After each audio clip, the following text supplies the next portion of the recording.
Boa noite, iniciamos mais uma edição de Dimensão Total na TV. Nosso programa tem a produção do jornalista Ronald Machado. Lembro o WhatsApp do programa, anote aí, aqui é Fortaleza 85 999 25 11 22. Lembro também o nosso portal na internet, portal@arrudabastos.com.br. O telespectador pode assistir, rever todos os programas anteriores. Tem mais de 100 programas gravados e postados no nosso portal.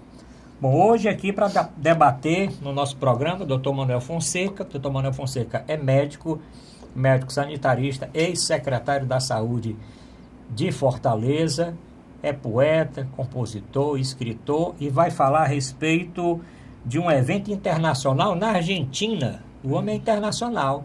Falou em Cuba, né, professor Djalma? E agora vai falar da Argentina e depois vai falar de onde é outra. As Ilhas Galápagos. Pronto. Hoje aqui estreando no programa o Dr. José Maria Filomeno. Dr. José Maria é advogado e economista e é dos quadros do programa do Fernando Maia na Rádio Assunção, dentre outras facetas. Dr. José Maria vai falar aqui com os nossos telespectadores. E contamos também com o professor, com o advogado, com o escritor Djalma Pinto. Bom, atendendo às mensagens dos nossos ouvintes, recebi aí uma mensagem para falar a respeito das privatizações do governo Temer. Vamos começar com o professor Djalma Pinto. Djalma Pinto, e as privatizações principalmente da Eletrobras? Olha, a Eletrobras ela era dominada pelo Lobão, pelo Lobinho e outros menos ofensivos. Então, o professor Mourão diz assim, rapaz, mas é como se você, para matar o carrapato, matasse a vaca. Na verdade, o Estado brasileiro não soube gerenciar essa empresa. Então, o que é que significa dizer que o carrapato, o dono não soube matar o carrapato, e matar o inseto. Acabou, então, comprometendo a própria vaca. Então, antes que a vaca morresse, era melhor realmente vendê-la para quem pudesse matar o carrapato com mais eficiência. Então, as estatais brasileiras, de um modo geral, elas são utilizadas com fins distorcidos. Esse é o problema, porque realmente, como é que uma empresa vai ser eficiente, cumprir o seu papel, nomeando-se para os cargos relevantes nela, pessoas envolvidas com o poder político, ou seja, para fazer caixa de campanhas, que é o argumento usual. A disputa não é para saber quem é o melhor gestor, quem é a pessoa que vai gerenciar de maneira mais eficiente para equalizar despesa e receita. É aquele que tem mais ousadia para fazer as licitações ilícitas, para causar danos. O prejuízo que essa Eletrobras tem é um negócio monumental. Então, me parece que o que a sociedade tem que exigir é que todo mundo possa participar do capital, que realmente não haja vício na licitação e que a empresa seja fiscalizada por uma agência reguladora que também não deve ser nomeada por apadrinhados. Esse é outro problema sério, porque se essas agências que eram para ficar do lado da população, elas são dominadas por grupos políticos que vão fazer reajustes, não levando em consideração o interesse da sociedade, mas o interesse privado daqueles que adquiriram as empresas, isso é outra distorção que precisa ser examinada. Agora, em tema de privatização, eu sou contra essa privatização daquela área, ou a venda daquela área, a liberação daquela área lá da Amazônia, que realmente eu acho que aí a sociedade precisa ser consultada e precisa ter uma reação mais efetiva. Mas em relação à empresa estatal no Brasil, infelizmente o Brasil não tem cacife para gerenciar suas empresas. Se tornam cabides de negociações que causam danos irreparáveis à população. É a triste realidade. Doutor Manuel Fonseca, privatização da Eletrobras, Casa da Moeda, esse problema da Amazônia e outras menos cotadas. O que é que o senhor acha aí? Eu acho que o presidente Temer está cometendo crimes de lesa pátria, né? Eu discordo do meu querido advogado e mestre, né, Djalma, porque a Eletrobras não está falida, pelo contrário, eles estão doidos para comprar. Como é que o capital internacional vai comprar uma coisa falida? Né? Ela é uma das maiores reguladoras de energia do Brasil, né? Energia saudável, né? Aquelas hidrelétricas todas pertencem à Eletrobras, né? Então, de repente, você dá um patrimônio extraordinário do país para o capital internacional, né? E ele não ficou satisfeito com isso. Além da Eletrobras, ele acabou com a área de proteção do cobre, né? Que vai atingir áreas indígenas, vai atingir a Amazônia, vai destruir a Amazônia. Quer dizer, e coincidentemente, uma das empresas que vão tomar conta da área é da filha do Romero Jucá. Jucá, saiu essa denúncia. Que estão ganhando tubos de dinheiro em cima rapidamente da valorização, né, das ações dessas empresas. Então, o que está acontecendo, Djalma, não tem nada da vaca, não está doente, não. Os carrapatos que estão doidos para chupar o sangue da nação. Quer dizer, isso é uma destruição do patrimônio, é um crime de lesa pátria, como eles estão fazendo com a Amazônia, vão fazer com a Caixa Econômica. Eles querem destruir o país. Não estou entendendo como é que... O afã que tem esse pessoal de entregar o país para o capital internacional, para o capital financeiro, para os estrangeiros. Agora vai fazer uma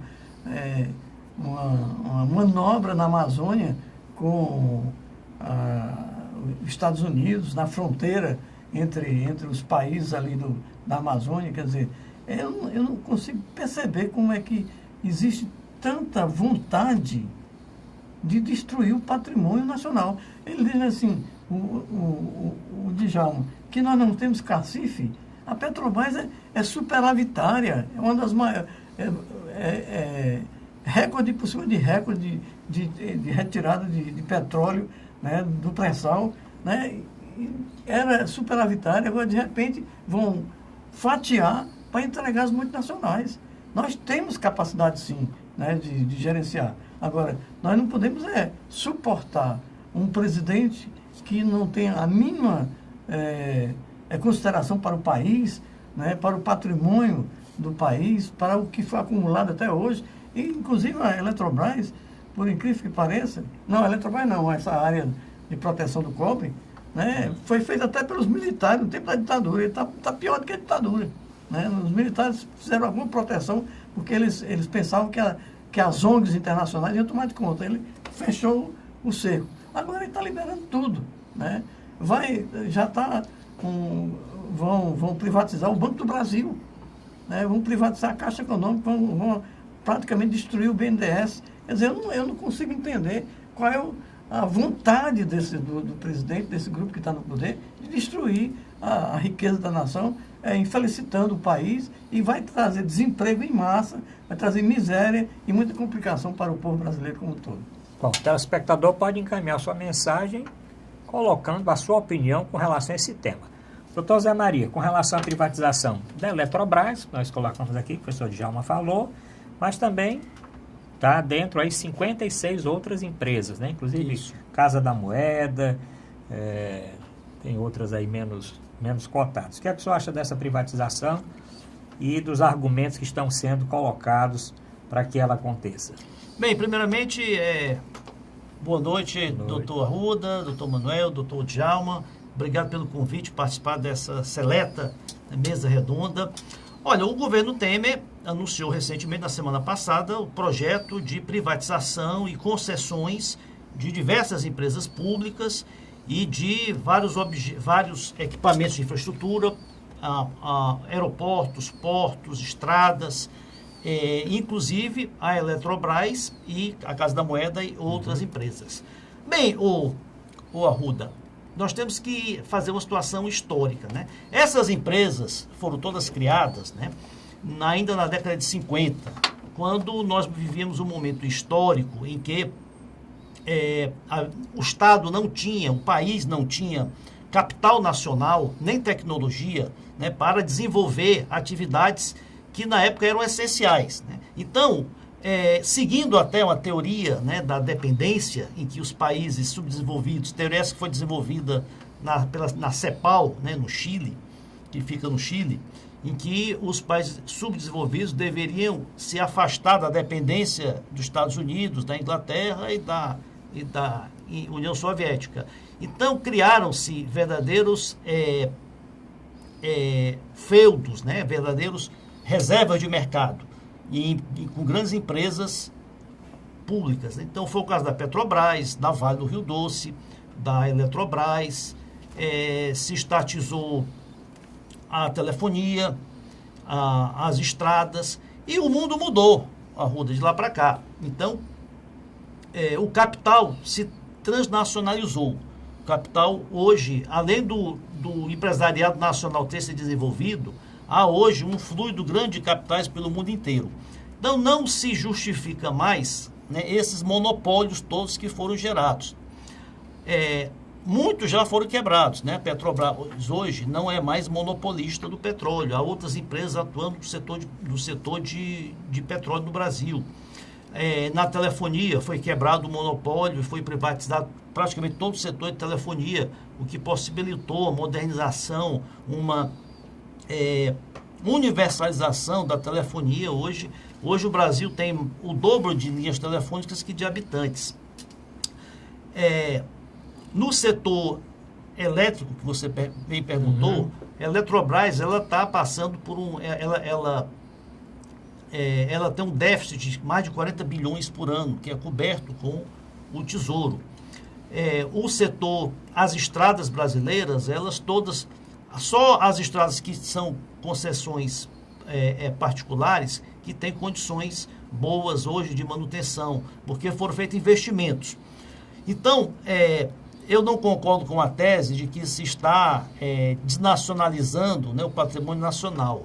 Mesmo porque o patrimônio nacional, a soberania nacional, ela só é afetada quando se quebra, né, a soberania, quando se quebra a capacidade do governo, do povo de se autogovernar. Não é o caso.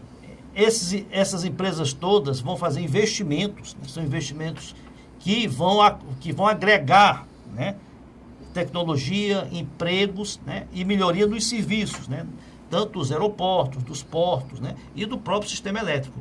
Então, eu acho muito bem-vindo essas privatizações. Logicamente que não serão feitas assim da noite para o dia. Esse é todo um processo teremos consultas públicas, audiências públicas, serão ouvidos economistas, juristas, técnicos do setor elétrico, né?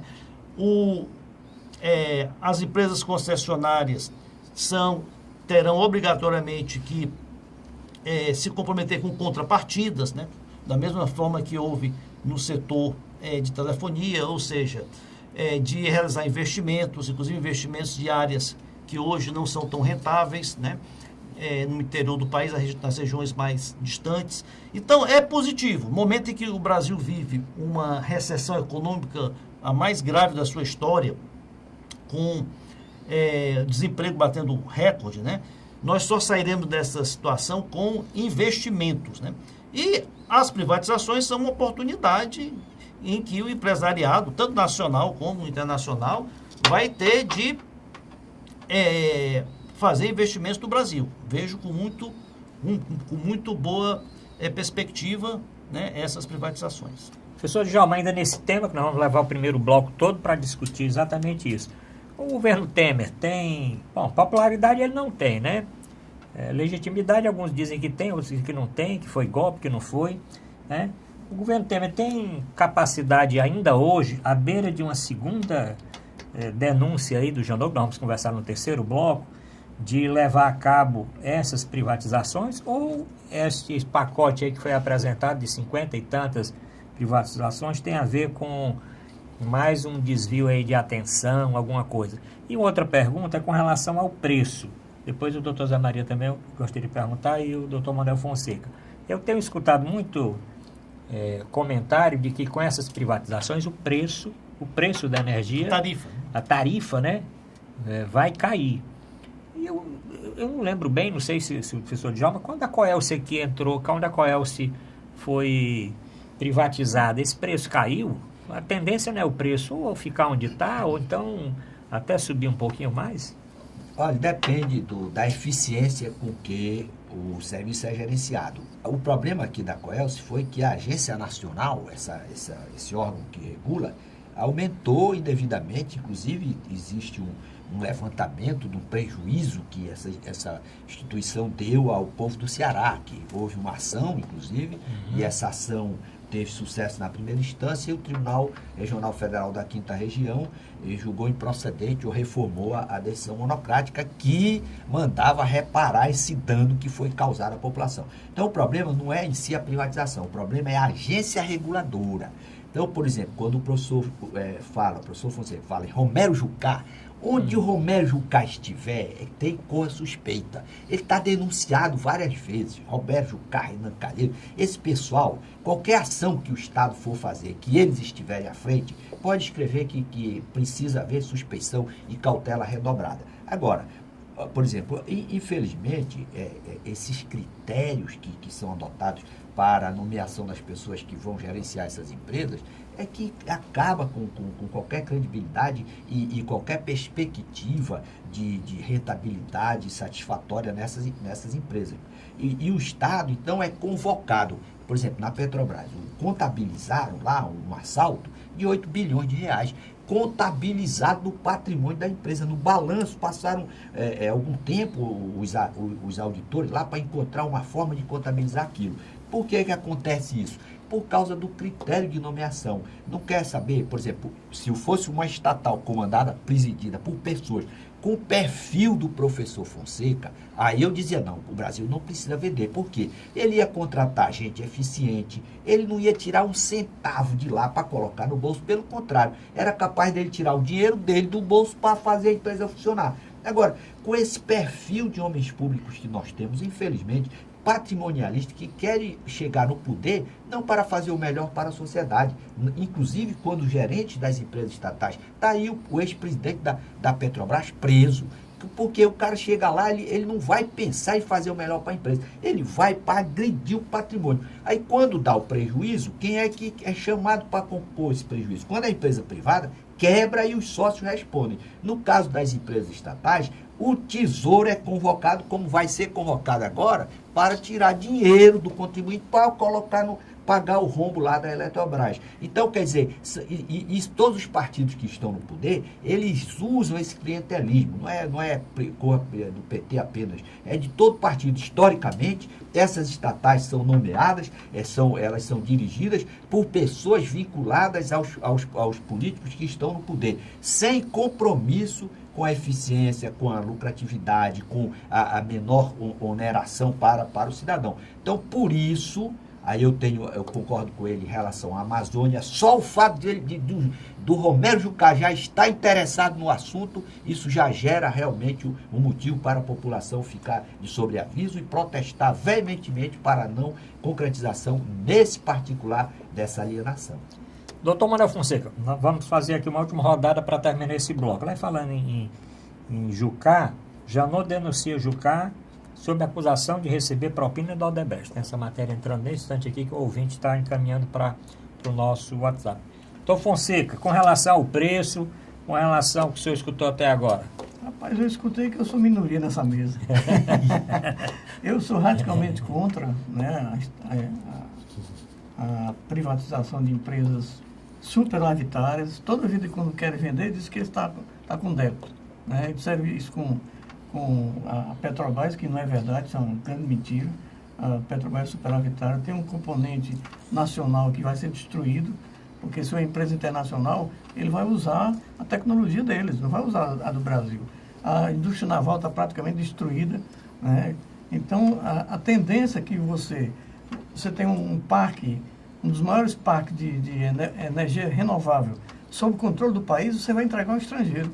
Né? Vai entregar que vai levar os lucros para onde? Para investir na educação e saúde do Brasil? Vai exportar capital, não tem a menor dúvida. Então, a China não faz isso, a União Soviética não faz isso, alguns países da Europa não faz isso. As questões mais estratégicas, né, pertencem ao Estado. Então, eu sou radicalmente contra a Eletrobras, sou radicalmente contra a Petrobras, né, que ela tem autonomia, tem capacidade, tem tecnologia, tem recurso humano qualificadíssimo, né, um dos grupos mais qualificados que tem é da Petrobras. Simplesmente nós vamos privatizar tudo, vai ter desemprego, vai ter exportação de capital, os royalties do petróleo não vão ficar mais para a saúde e educação, por que eles vão dar para a gente? Né? Então, eu lamento ser minoria dessa mesa, mas sou radicalmente contra essas privatizações. Acho que está destruindo o patrimônio nacional, acumulado pelo povo brasileiro. Né? Vem simplesmente um presidente que tem 95% de rejeição, vai entregar o patrimônio nacional sem, inclusive, fazer um plebiscito, sem fazer uma consulta popular. Né? Vai simplesmente entregando. Né? Vai entregar a Amazônia, né? Que é um patrimônio mundial do mundo, não é só do Brasil. Se você mexer na Amazônia, vai ter repercussão no Andes todos, né? Nos Andes. Vai começar a complicar, desmatar a Amazônia, começar a complicar toda a América Latina e toda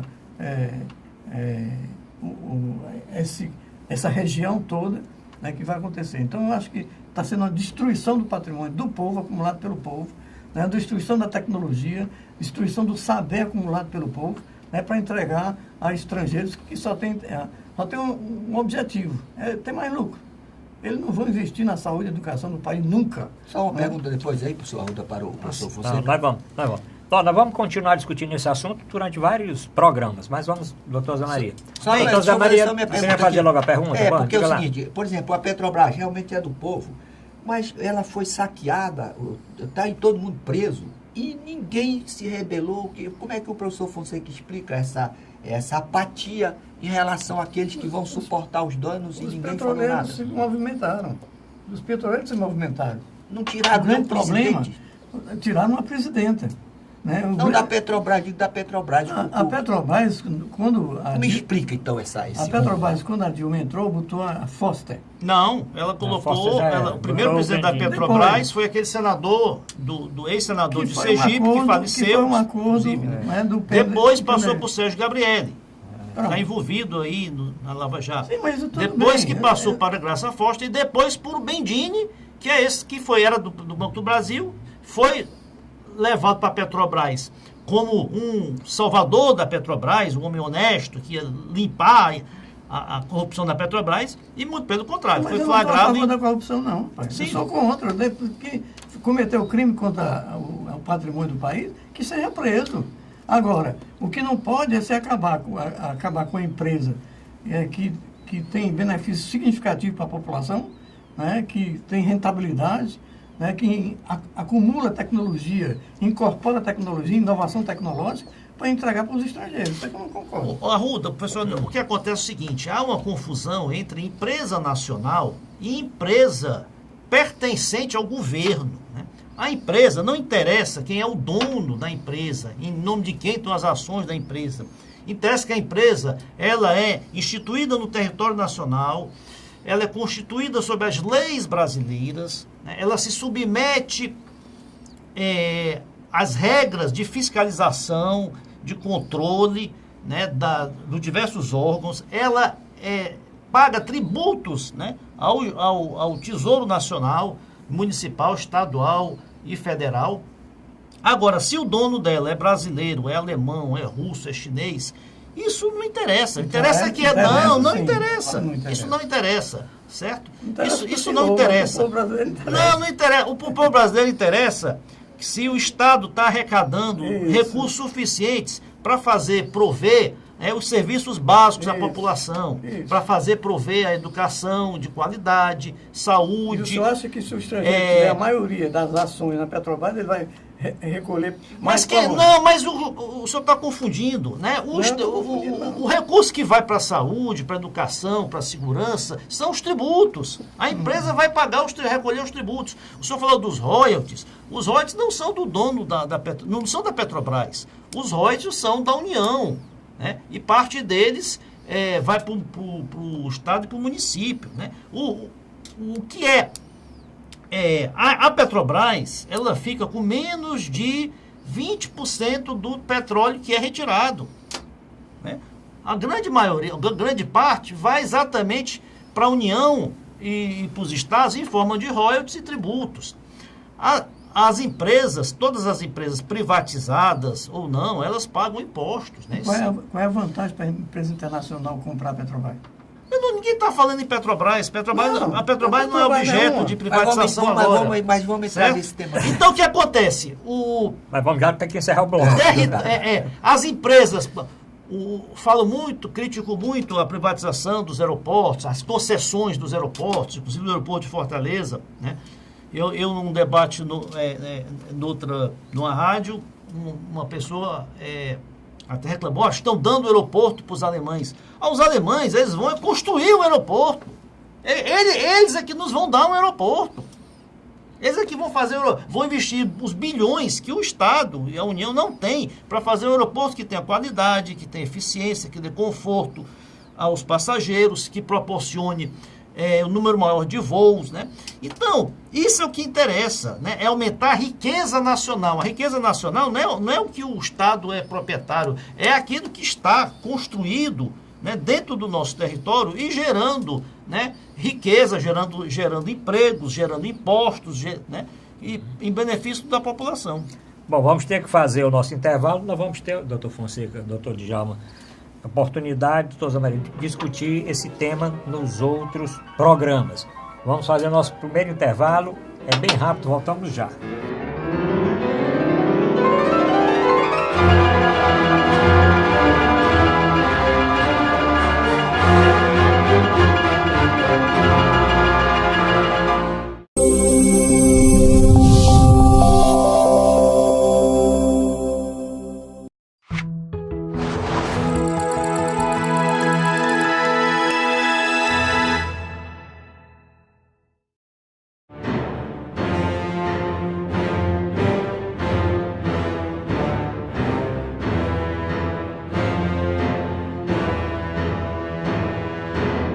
Vamos apresentar Dimensão Total na TV. Nosso programa tem a produção do jornalista Ronald Machado. Lembro, mais uma vez, o WhatsApp do programa, que é Fortaleza 85-99925-1122. Encaminhe o seu comentário, sugira os temas do próximo programa. Lembro também o nosso portal na internet, portalarrudabastos.com.br. Bom, vamos discutir agora uma assertiva do ministro Padilha. Ele disse esses dias que a chance de nova denúncia contra Temer são as maiores do mundo, professor Djalma. O próprio ministro Padilha está dizendo isso numa entrevista, que a chance de nova denúncia contra Temer são as maiores do mundo. Mas quem é? Funaro? Não, o Padilha. Não, estou dizendo quem está fazendo a denúncia. O Janot que irá fazer. Não, o Janot, a denúncia do Janot, certo? A segunda denúncia do Janot a chance dela acontecer é a maior do mundo. Antes do Janot sair, ele possivelmente vai denunciar o presidente, como ele já afirmou e já antecipou. O problema é o seguinte, ele vai, mas pelo que está posto aí, o Temer conseguiu, ele aprendeu, quando a presidente Dilma o designou para ele fazer essas negociações, ser o porta-voz do governo dela no Congresso, o que foi que aconteceu? O Temer cooptou os deputados. Ele aprendeu a fazer tão bem essa negociação que agora era para ele ter realmente ter a sua autorização, ser o processo autorizado, a tramitação do processo no Supremo, ser autorizada essa tramitação, e os deputados realmente rejeitaram. Então ele conseguiu dominar aí o parlamento, principalmente a Câmara Federal, e possivelmente outra denúncia vai ter o mesmo destino da primeira, porque ele está com essa maioria. É lamentável, ele era para ter saído naquele julgamento do TSE, que realmente o ministro relator demonstrou a exuberância de provas existentes, não foi retirado o poder ali. Teve essa denúncia anterior do procurador-geral, que foi rejeitada, e agora eu acredito que essa do procurador, já no término do seu mandato, também será rejeitada pela Câmara. É lamentável que o presidente da República, no século XXI, consiga se caracterizar pela quantidade de denúncias. Aliás, isso é triste não apenas para o chefe do Executivo, mas, sobretudo, para o Parlamento brasileiro. Você tem, por exemplo, no caso daquela votação, se iria ou não haver a autorização para a Câmara naquele julgamento, você teve a participação de um deputado condenado a 4 anos, salvo engano, mais 7 anos de reclusão. Ele está cumprindo a pena. De noite ele dorme na penitenciária e de dia ele é legislador e é julgador, inclusive recebe verba de emenda parlamentar. Então, essas aberrações a sociedade precisa evoluir, precisa debater para evitar que isso se repita no futuro, porque compõe uma página muito desfavorável, desconfortável da nossa história e para a nossa geração. Doutor Zé Maria, com relação a essa frase do Padilha e a posição do Janot agora, já no finalzinho do seu período como Procurador-Geral da República? Bem, é lamentável que nós tenhamos uma classe política, né, tão contaminada por corrupção, por malfeitos. O Brasil vive um momento realmente de passar a página, né, de virar uma página na sua história. Pela primeira vez, altos figurões da República, senadores, deputados, ministros e até os presidentes, governadores e o próprio presidente da República estão sendo aí alcançados, né, pela mão da justiça. Olha, o governo Michel Temer, o governo foi montado com desculpe o termo, uma corja, né, de malfeitores. Uma corja. Você teve aí Gedel Vieira Lima, o próprio senador que você falou, que você mencionou. O Jucá. Romero Jucá conseguiu passar uma semana só como ministro e teve que renunciar lá em função da divulgação das gravações do Sérgio Machado. O Henrique Eduardo Alves, né, que está preso. E agora também denúncias contra o ministro da Agricultura, Blairo Maggi, né, ex-governador do Mato Grosso, aí, com denúncias seríssimas aí de compra de parlamentares, de recebimento de propina. E, olha, o Brasil é um país sui generis, né? O Brasil é um país que tem uma tolerância com a corrupção que não se vê em nenhum outro país do mundo, pelo menos nenhuma outra democracia do mundo. O presidente da República que foi denunciado por corrupção passiva, né, e por uma manobra congressual, por uma cooptação de parlamentares, mantém-se no poder, né, mantém-se à frente do governo, e agora já é praticamente certo, né, que será denunciado novamente pelo Procurador-Geral da República, Rodrigo Janot, desta vez por formação de quadrilha e obstrução de justiça, né. E nós vamos ver, Arruda, o mesmo cenário, o mesmo roteiro, vai ser aquele faz de contas, né?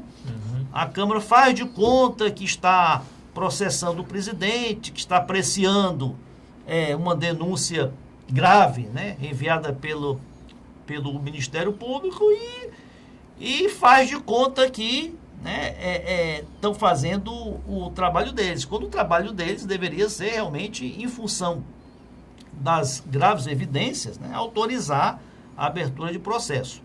Mas não é o que acontecerá, infelizmente. Como bem disse o professor Djalma, tudo isso, né, toda essa crise poderia ter sido, não digo debelada, mas pelo menos amenizada, se a Justiça, né, no caso o Tribunal Superior Eleitoral, tivesse já há mais de um ano, né, julgado procedente o pedido de impugnação da chapa. Talvez nós tivéssemos evitado até o impeachment da presidente Dilma, como também essas denúncias aí graves contra o presidente Temer. Tivéssemos,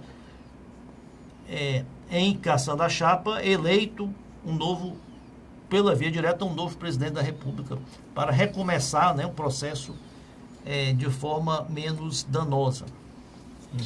Doutor Manuel Fonseca, com relação a essa frase aqui dita pelo Padilha e com relação a esse finalzinho do período do Procurador-Geral da República, o Rodrigo Janot?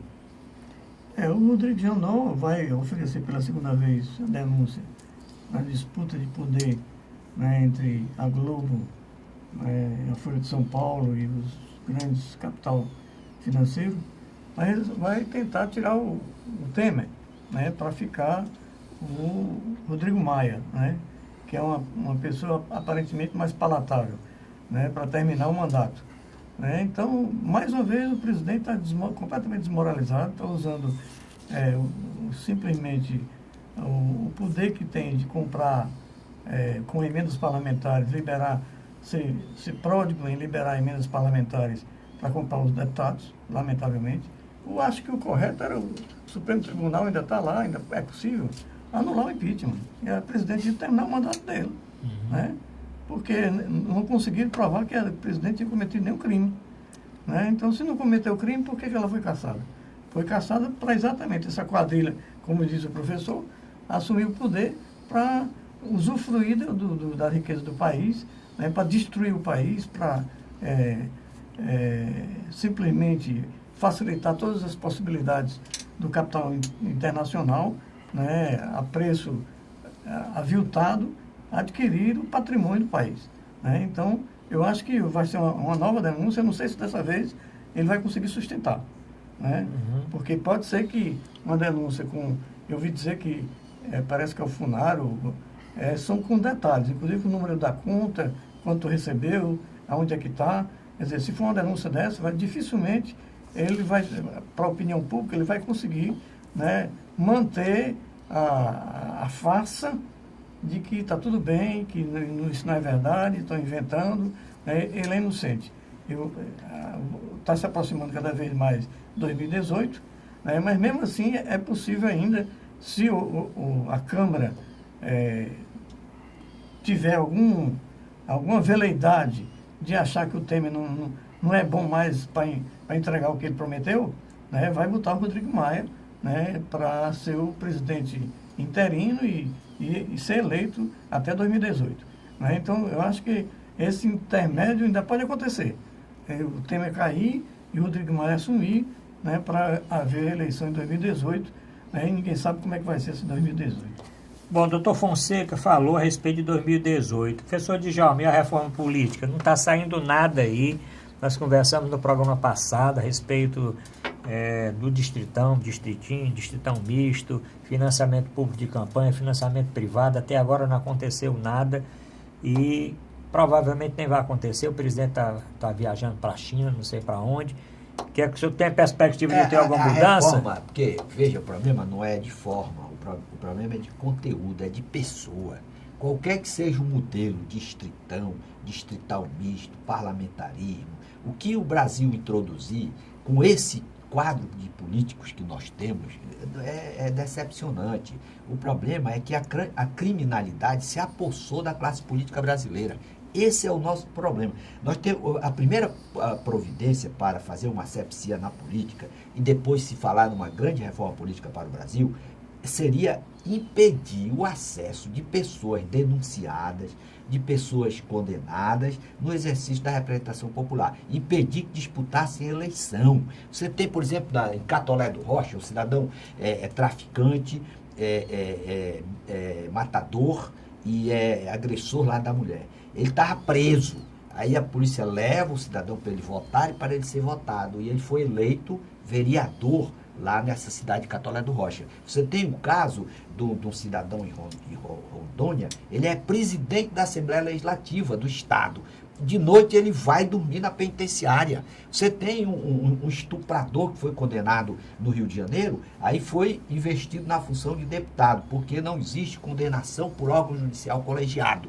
Então, o Brasil precisa se libertar disso, precisa dar efetividade à Constituição. Por exemplo, se o presidente tiver contra si uma denúncia recebida, se a Câmara autorizar e o presidente Temer tiver a sua denúncia recebida no Supremo, ele tem que ser imediatamente afastado da função.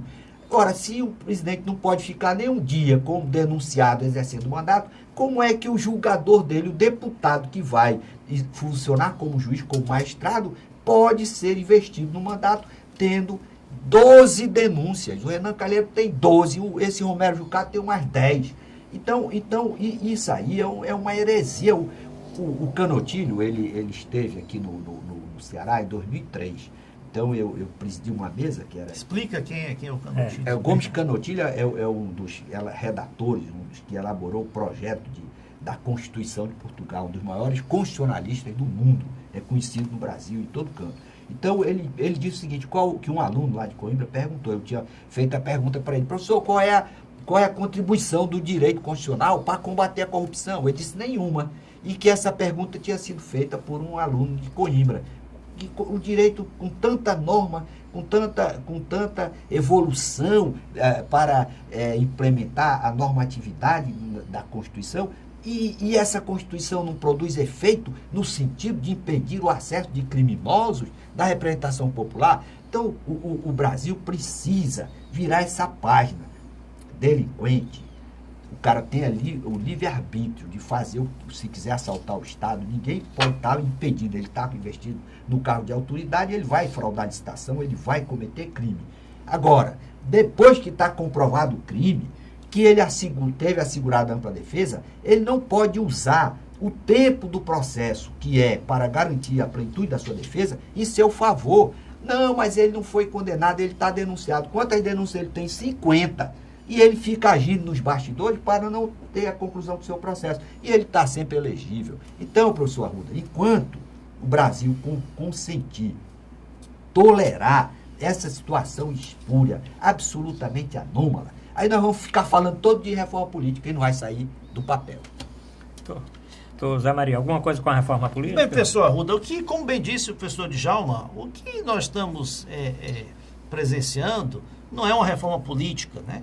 É um debate aí, uma discussão sobre regras eleitorais, uma reforma, no máximo uma reforma eleitoral, se vai ser o sistema distrital misto, cláusula de barreira, financiamento de campanha, que é onde realmente, eles objetivam, né?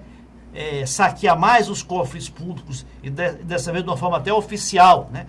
Para se apropriarem dos recursos da população para gastar em campanha ou desviados.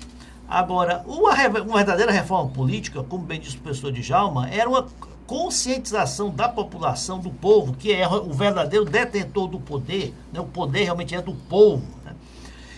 De não mais nomear, outorgar mandato àqueles que não merecem, né, representar o povo.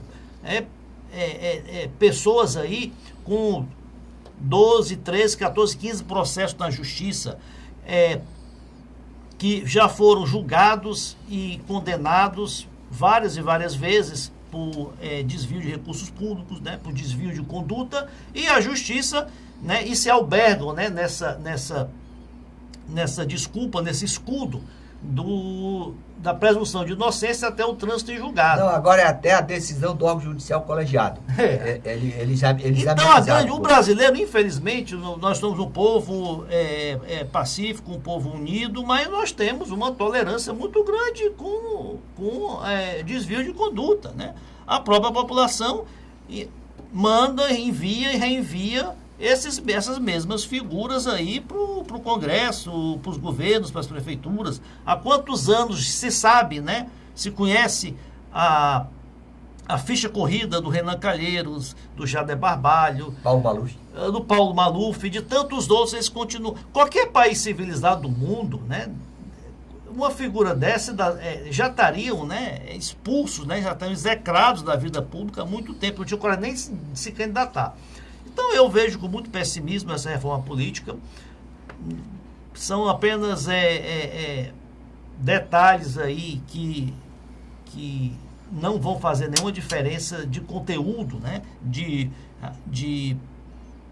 Na melhoria da representação política brasileira. Estamos terminando o segundo bloco. Doutor Manuel Fonseca, a reforma política. Eu concordo com o professor que diz que essa reforma política vai ser uma reforma eleitoral de acordo com a conveniência, né? Uhum. Se for conveniente para quem está no poder fazer uma mistura lá, eles fazem uma mistura. Eu acho que a grande questão que nós temos que abordar é realmente a reforma educacional, né? Acho que o processo educacional tem que ter uma revolução, né? Porque só assim você consegue avançar no processo da cidadania, né? Então, o acesso universal, mas também a qualificação do processo educacional. Outra questão é a democratização do meio de comunicação, né? Porque para você não criar consensos por um lado ou por outro, né? Quanto mais você diversificar, democratizar os meios de comunicação, quanto mais você ampliar o processo de debate político, debate de cidadania dentro da escola, você vai conseguir criar uma consciência de cidadania muito mais avançada do que, infelizmente, existe num país ainda de uma grande quantidade de semi-analfabetos, ou então alfabetizados, analfabetos funcionais. Então, eu acho que essa questão do processo da educação é uma falha não abordada até hoje em profundidade, e a questão da liberação e da democratização do meio de comunicação, que permite o debate também mais amplo e regionalizado e com cultura diferenciada no país inteiro. Bom, terminamos o segundo bloco. No terceiro bloco vamos tratar de temas mais suaves, viu, doutor Fonseca? O senhor vai falar aí a respeito do evento que o senhor vai lá na Argentina. Voltamos já.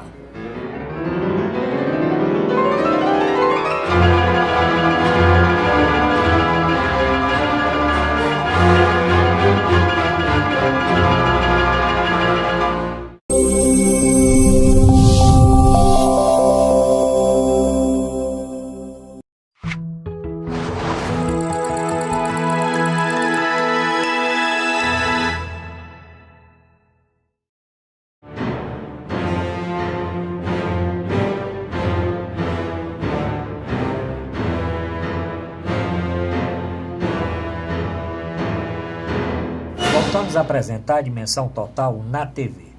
Não canso de lembrar o WhatsApp do programa e, como sempre, no terceiro bloco é aquele pinga-fogo com as mensagens que os telespectadores encaminharam. Anote aí, 85 Fortaleza, 99925-1122. Lembro também o nosso portal na internet, portalarrudabaixo.com.br, para o ouvinte assistir o programa, porque tem um banner no portal de acesso à TV+, ou para rever os programas anteriores, ler os artigos do Dr. Manuel Fonseca, do Dr. Mauro Cavalcante, professor Djalma Pinto, as notícias da semana, e também ler o meu blog Arruda Bastos, que está dentro do nosso portal. Bom, Dr. Manuel Fonseca, o senhor foi a Cuba para um evento internacional de poesia. Como era o nome do evento? Era a Feira Internacional do Livro. Feira Internacional do Livro. Agora o senhor está dizendo que vai para onde? Para a Argentina? Argentina. Diga aí, o que é que vai ter na Argentina? Vai ter um encontro internacional de escritores na Argentina, né? É uma homenagem a Jorge Luiz Borges e ao artista plástico Raul Soldi, né? Então, os Poetas do Mundo é uma organização que tem mais de 1000 poetas de vários países do mundo, e que alguns deles reúnem todo ano em algum país. Um local diferente. Né? No ano passado foi em Cuba, Sim. Agora vai ser na Argentina, no próximo ano vai ser nas Ilhas Galápagos. Então, para esse encontro agora da Argentina, tem poetas e escritores do Chile, da Colômbia, dos Estados Unidos, do Brasil, da Argentina, do México, do Equador, né?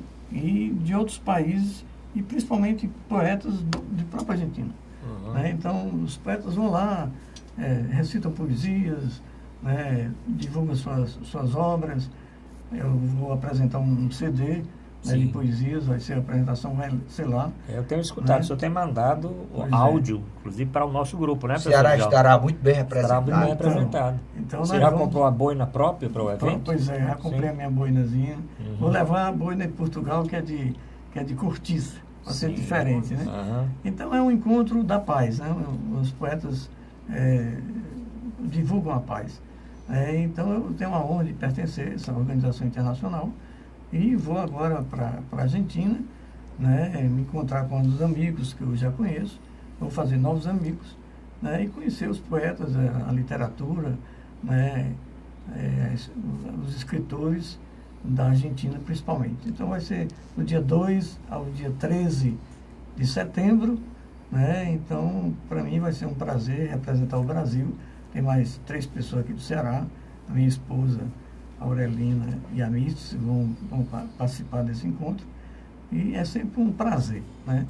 No próximo ano nós vamos para as Ilhas Galápagos, né? Que é uma das 2 poetisas belíssimas que tem lá, chamadas As Flores, né? As Flores de Galápagos, foi o nome que eu dei a elas. Né? Eles vão reunir para aquela ilha, que é um verdadeiro centro de defesa da natureza, né? O trabalho dele lá. Então, agora, dia 12, o Encontro dos Poetas na Argentina, eu terei o prazer de estar lá e representar o Ceará e o Brasil. E representando o nosso programa, o Dr. Manuel Fonseca vai fazer a cobertura para o nosso programa, como fez o ano passado de Cuba, né, professor João? Lembra que ele trouxe aqui as fotos, trouxe os vídeos e nós passamos no nosso programa. Então, o nosso repórter internacional, Dr. Manuel Fonseca, já tem essa missão. Além de apresentar as suas poesias, vai fazer a cobertura aqui para o nosso programa. Bom, pinga fogo, doutor Djalma. Um ouvinte mandou. E essa briga do Moro com Gilmar, com relação aí a se prender na segunda instância. O Gilmar disse que não é para prender. Soltou, inclusive, um que tinha sido já condenado, soltou da cadeia.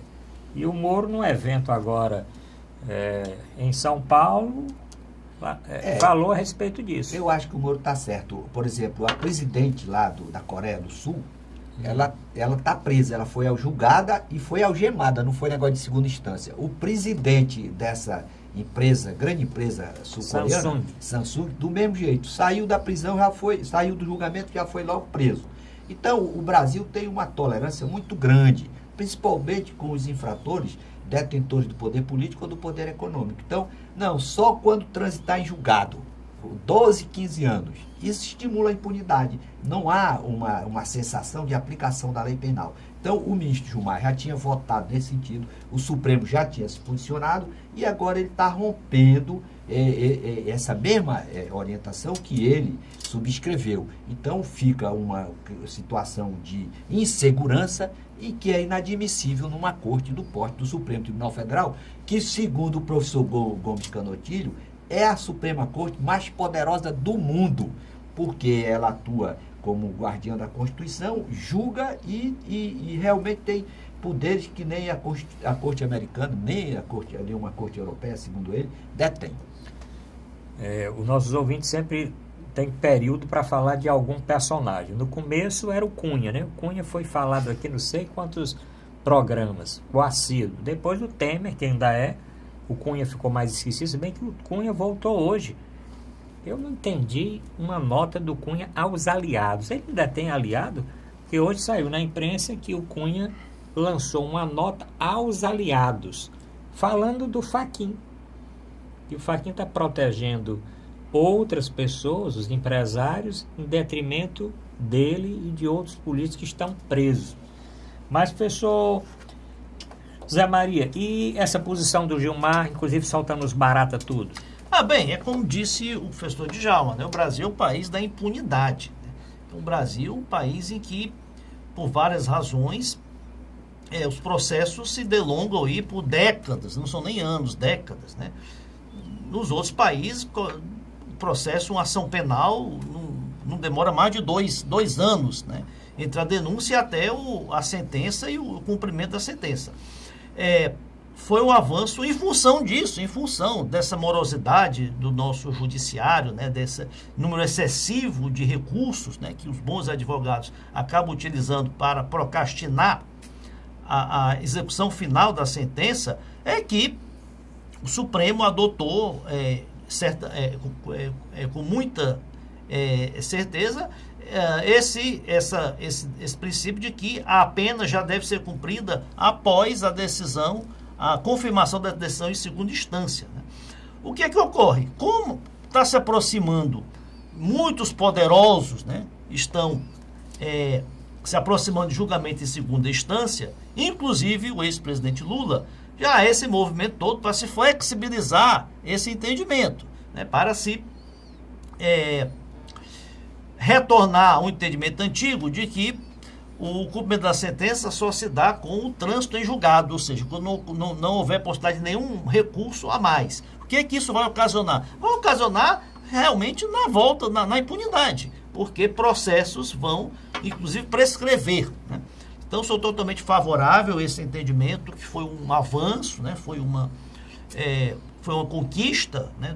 do Brasil, porque só assim nós temos realmente a possibilidade de ter a efetividade, né? No cumprimento da lei.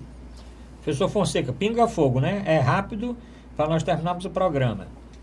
Cunha com essa carta aos aliados e Gilmar Mendes soltando os baratas e os condenados agora em segunda instância. Eu acho que o Gilmar Mendes, ele é com biruta de aeroporto. De aeroporto. Só que a biruta só vai pelo interesse dele, né? Uhum. Quando ele quer, ele parece que sopra, né? No sentido, né? Que ele bem interessa, né? Uma hora ele diz que tem que prender, né? Outra hora ele diz que tem que soltar. Soltou aquele Abemacem, né? Que foi um estuprador, né? Reconhecido, denunciado, né? Soltou aquele grande banqueiro, Daniel Dantas. Daniel Dantas. Aí depois manda prender outros, quer dizer, ele... E o Ike Batista também. O Ike Batista, quer dizer, ele não respeita nada, nem a instância. Eu sou o rei, né? E o interesse dele é que prevalece, né? Então, para mim, é um demérito para a Suprema Corte ter um juiz que não tem a mínima coerência, que fala pelos cotovelos, que fala fora dos autos, que gosta de holofotes, né, que negocia com qualquer pessoa, né? Então não tem a menor credibilidade, né? E é lamentável que tenha ocorrido isso no país.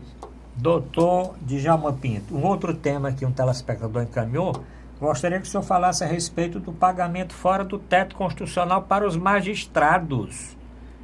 Isso é uma situação que o Brasil tem vivenciado, e isso é realmente uma situação que agora ficou muito bem visualizada pela carência de recursos, e a lei tem que prevalecer para todos. Eu acho que o Brasil precisa ter a impessoalidade como diretriz e aplicar o teto a remuneração do ministro do Supremo Tribunal Federal. Eu acho que não se justifica qualquer situação que ultrapasse esse valor, sob pena de se incorrer em inobservância desse princípio que é fundamental para a evolução do Estado Democrático de Direito, que é o respeito à regra da impessoalidade. Doutor Zé Maria, e teve um juiz que recebeu 200 e tantos mil reais? Até mais, Arruda. Teve no Mato Grosso um juiz que em um mês recebeu mais de 500 mil reais a título de diferenças, né, de gratificações e de verbas indenizatórias, né? Como bem disse o professor Djalma, é uma excrescência, né? Existe um teto para o funcionalismo público federal, que é o salário do ministro do Supremo Tribunal Federal, e não só no judiciário, mas diversas outras categorias, né? Diversas corporações, eles, através de artifícios, né, jurídicos, artifícios, os mais variados, acabam incorporando, né, gratificações, incorporando vantagens, né, e fazendo, chegando a salários astronômicos, salários que chegam, tem policiais militares aposentados que ganham mais de 100 mil, 150 mil. O judiciário está agora alvo, né, dessas denúncias, e eu acho que cabe à ministra Carmen Lúcia, né, que é tanto presidente do Supremo Tribunal Federal como presidente do Conselho Nacional de Justiça. Ela, inclusive, já emitiu uma circular, um decreto, exigindo transparência de todas as remunerações de todos os magistrados do Brasil. Então, isso vai ser submetido certamente a uma auditoria, e as medidas devem ser tomadas no sentido de que já é uma categoria, já é uma classe que tem privilegiada, pois eles são albergados pela vitaliciedade, né? E aposentadoria com a integralidade dos salários, né? Então deve ter que pelo menos obedecer ao teto para ficar dentro da lei, da Constituição. Doutor Manuel Fonseca, e aí? E esse pagamento acima do teto? Com quem deveria, não, professor Djalma, professor, não deveria zelar pelas normas Sem e dúvida. tal, né? Fica uma coisa desgastante, não, doutor Fonseca? Eu acho que tanto o judiciário como um todo, né? Os procuradores também estão acima do teto, essas penduricalhos que vão surgindo, né? Que a pessoa ganha um salário razoável, aí tem ajuda tem a casa própria, ajuda para casa, ajuda para carro, ajuda para não sei o que, ajuda para viagem. E isso vai se acumulando e vai sendo permanente, né? Nós mortais, a gente compra o nosso carro, paga gasolina, né, a alimentação com o nosso salário. Não temos ajuda extra para isso. Então, acho que tem que regularizar, tem que obedecer a lei do teto de todos os funcionários públicos, que seria a do Superior Tribunal. Agora, Ruda, eu fiquei assim, teve uma história aí, não sei se está no teu pinga-fogo. Tem uma juíza mas tem um minutinho, mas diga lá. proibiram usar helicoca. Sim, tem. Que é isso? Helicoca é aquele helicóptero do senador José Perrella que caiu com cocaína, e que ele disse que não sabia daquilo, que aquilo tinha um pedido emprestado e tal. E vários sites, várias revistas, principalmente blogs, estavam usando o nome de helicoca. E ele conseguiu aí uma liminar proibindo se usasse helicoca. Mas aqui no Brasil, quando diz que é proibido, aí ganhou todos os blogs. Aliás, eu nunca fui tão retuitado aqui com helicoca. Certo? Mas foi exatamente uma ação dessa. Proibindo que não podia se usar. Aí a pessoa fala, eu não vou dizer mais helicoca. Não digam helicoca. Por favor, não retuite helicoca. Helicoca está proibido. Só que nesse negócio de helicoca está proibido, todo mundo foi colocando o helicóptero. Afinal de contas, foi um helicóptero cheio de cocaína. Que aí o caso está sem solução. Professor Djalma Pinto, está agradecendo aí, estamos terminando o final do programa. Mais alguma coisa? Não, só desejar aí que o professor Fonseca represente muito bem o Ceará nessa sua grande jornada e que realmente a poesia ocupe um espaço maior no Brasil. Nós precisamos resgatar, inclusive foi, salvo engano, agora o centenário de nascimento do Carlos Drummond de Andrade, e ficou muito claro aí esse vazio que ele deixou e precisa ser ocupado por pessoas iluminadas, assim como o professor Fonseca.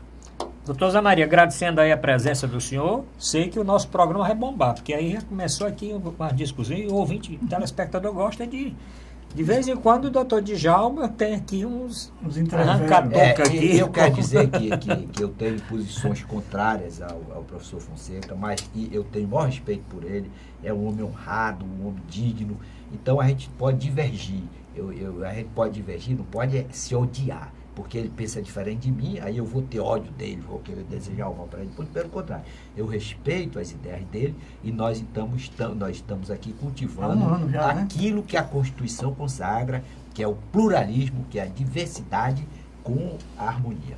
O programa é democrático. Agradeço mais uma vez o convite, para mim foi uma honra, um prazer participar dessa mesa, um debate frutífero, né, um debate construtivo, em que a contradição, né, de ideias só faz enriquecer mais, né, a construção e o entendimento do que está acontecendo no Brasil. E desejar boa sorte, boa viagem ao professor Manuel, que continue aí nos brindando aí com as suas belas poesias, né, já que a poesia, ela massageia a alma, né? Pronto. Então, Fonseca, boa viagem.